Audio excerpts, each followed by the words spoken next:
And welcome to Radiant Academy. आज आपण घेणार आहोत ॲव्हरेज अँड एजेसचे काही क्वेश्चन्स, ज्याच्यामध्ये आपण शॉर्ट ट्रिक्स यूज करू काही। तर क्वेश्चन आहे, the average weight of 4 girls sitting in a car is 40 kg। म्हणजे 4 गर्ल्सचा ॲव्हरेज दिलेला आहे आपल्याला। 4 गर्ल्सचा ॲव्हरेज किती आहे? 40 kg। ओके, आता याच्यामध्ये कार ॲड झालेली आहे, तर कार ॲड झाल्यानंतरचा ॲव्हरेज दिलेला आहे, म्हणजे number of girls plus 1 car म्हणजे 5 जणांचा ॲव्हरेज दिलेला आहे आपल्याला। किती आहे? 160। आता इंटू करून सम करून त्याची ॲडिशन, ठीक आहे। मग त्या ॲडिशनमधून 4 जणांची सम मायनस, हे लॉंग मेथड तर आपल्याला सर्वांनाच माहिती आहे। मग इन्क्ल्यूडवाल्या टाईपमध्ये डायरेक्टली कसं सॉल्व करायचं?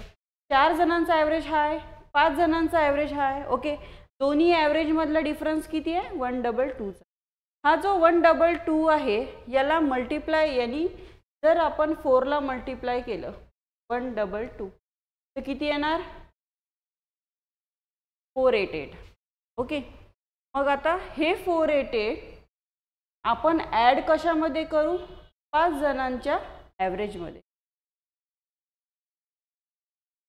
म्हणजे आपल्याला कशाचं वेट मिळेल? कारचं। एक कारचं वेट किती आहे? 650 kg। नेक्स्ट, आता हा क्वेश्चन बघा, the total age of X and Y is 15 years more than the Y and Z.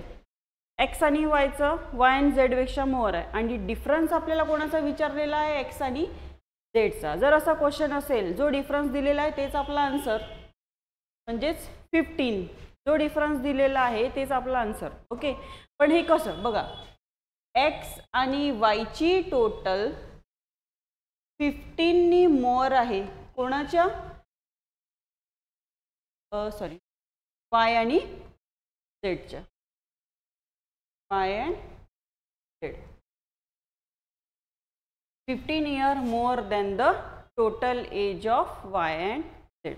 आता इथे मला सांगा, हा वाय आणि हा वाय कॅन्सल होऊन जाणार, राईट।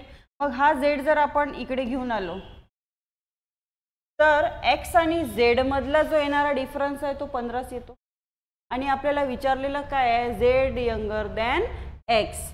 झेड किती वर्षांनी एक्स पेक्षा छोटा आहे, ठीक आहे। म्हणून जेवढे वर्ष मोठं दिलेले आहे तोच त्याचा काय असतो? Difference. Next question is 10 teacher, परत इन्क्ल्यूड वाला टाइप आहे। 10 टीचरचा ॲव्हरेज किती आहे? ओके, प्रिन्सिपल ॲड झालेला आहे, म्हणजे 1 पर्सन वाढला, 10 चे 11 झाले। प्रिन्सिपल वाढल्यानंतर ॲव्हरेज कितीनी वाढला? 2000 झाला। मग काय करतो आपण? ओरली घ्या, कितीचा डिफरन्स आहे? 500। 500 नी याला मल्टिप्लाय केलं तर याच्यामध्ये ॲड कराल, याला मल्टिप्लाय केलं तर याच्यामध्ये ॲड करा। 5 म्हणजेच 5000, आन्सर किती येणार? 7। Okay, next question is, the average weight of 8 boys is 16। Same तसाच आहे, 16 kg। एक न्यू बॉय एंटर्ड झाला, 9, 3 नी वाढला म्हणजे 90। डिफरन्स कितीचा आहे? 3 चा। 8 3 जा 20, म्हणजे आन्सर किती येणार? 43। म्हणजे जो न्यू बॉय आहे त्याचा वेट किती kg आहे? 43। समजलं? 8 पर्सन आहे त्याचा ॲव्हरेज दिलेला आहे 16, 9 पर्सन आहे त्याचा ॲव्हरेज दिलेला आहे 3 नी मोर झालेला आहे, म्हणजे किती झालेला आहे? 19। तर डिफरन्स घेऊ आपण 3, या 3 नी याला मल्टिप्लाय करा, तर नेक्स्ट वाला ॲव्हरेजमध्ये ॲड करू आपण, म्हणजे किती येणार? 43 kg। Next, the ratio between Aman's age 2 years hence and Birju's age 2 years ago is 4:3। आता आपल्याला रेशो दिलेला आहे त्याचा 2 वर्षानंतरचा, त्याचा 2 वर्ष आधीचा, ठीक आहे। पण आपण बघू की स्टेबल रेशो आहे का? येस, प्रेझेंट मधला स्टेबल रेशो आहे दोघांचा। किती आहे? 6:5। आपल्याला एज विचारलेली आहे दोघांची 10 वर्षानंतरची। मग याला जर आपल्याला ऑप्शन बेसिस वरती करायचं असेल तर येस करू शकतो आपण। जर या दोघांची एज आहे ही तर याला जर हा 10 वर्षानंतर 56 वर्षाचा आहे तर याच्यामधून 10 दोघांच्या एजमधून मायनस येणार, येणार 46 35. मग मला सांगा यांचा प्रेझेंट रेशो होता 6 नी हा डिवाइड होतो का नाही, म्हणजे हा येणार का नाही. याच्यामधून 10 मायनस करा, येणार 42, येणार 35.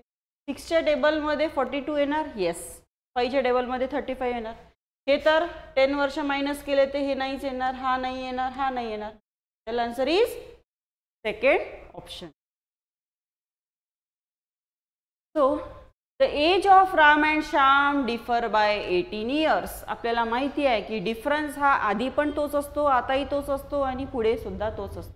मग बघू की रेशो काय दिलेला आहे. रेशो दिलेला आहे 4:1 चा, कारण the elder one was 4 times as old as the younger one. छोट्यापेक्षा मोठा किती टाइम्सनी जास्त आहे, म्हणजे याचा रेशो काय आहे 4:. ओके. मग डिफरन्स तर माहीत आहे, याला ओरली करू शकतो आपण. 4 - 1 म्हणजेच 3. 3 म्हणजेच किती 18, तर 1 म्हणजेच किती जा 6 जा. तर 1 ची व्हॅल्यू किती आली 6. तर ह्याच्यामध्ये पुट करा. 6 4 जा 24, 6 1 जा 6. आता आपल्याला हे जर हा जो रेशो दिलेला होता हा केव्हाचा होता बघा, 5 वर्षा आधीचा. मग आपल्याला प्रेझेंटचा ॲव्हरेज विचारलेला आहे, राईट. तर मग 5 याच्यामध्ये ॲड करा, हा झाला 29, हा झाला 7. या दोन्ही याची ॲडिशन डिवायडेड बाय 2 म्हणजेच 20. या दोन्ही याची ॲडिशन किती येणार 40, 40/2 म्हणजेच 20.